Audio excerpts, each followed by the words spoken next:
Dr. Deborah Birx, one of the doctors on the White House coronavirus task force, said Sunday on NBC's Meet the Press that social distancing will be with us through the summer.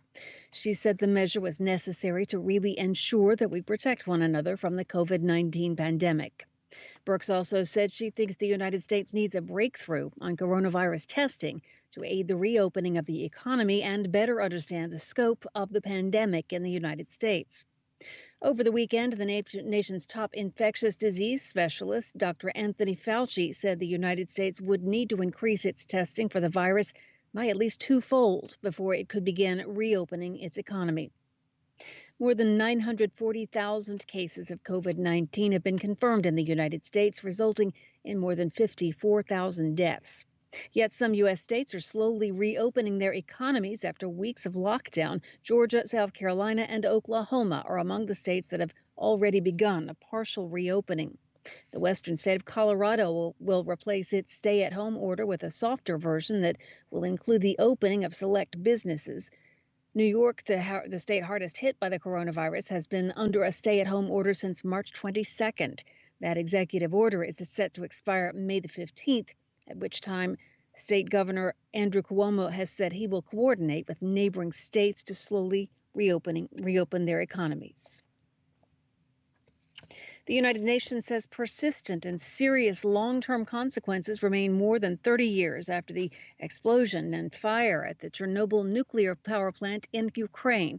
The world body is marking the International Chernobyl Disaster Remembrance Day today on April 26th. It's the 34th anniversary of the accident that spread a radioactive cloud over large parts of Belarus, Ukraine, and Russia. VOA News.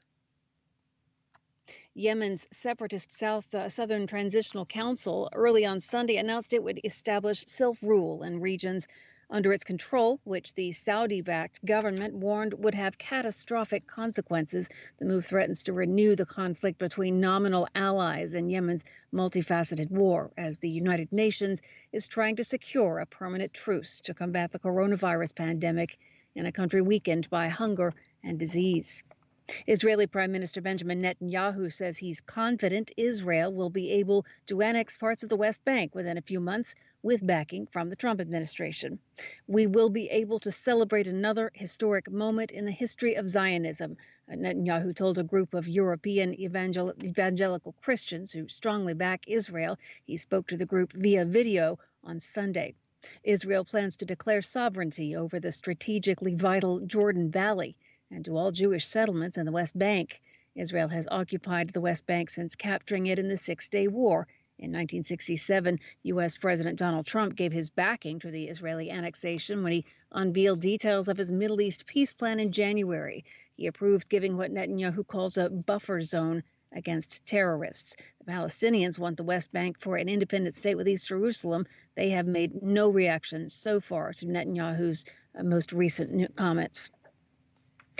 Satellite photos show a train believed to belong to North Korean leader Kim Jong-un at his compound at a resort town in the country's east amid rumors about the leader's health. The website 38 North, which specializes in North Korea studies, released the images Saturday. It said the train was parked at a station in Wonsan that's reserved for Kim's family.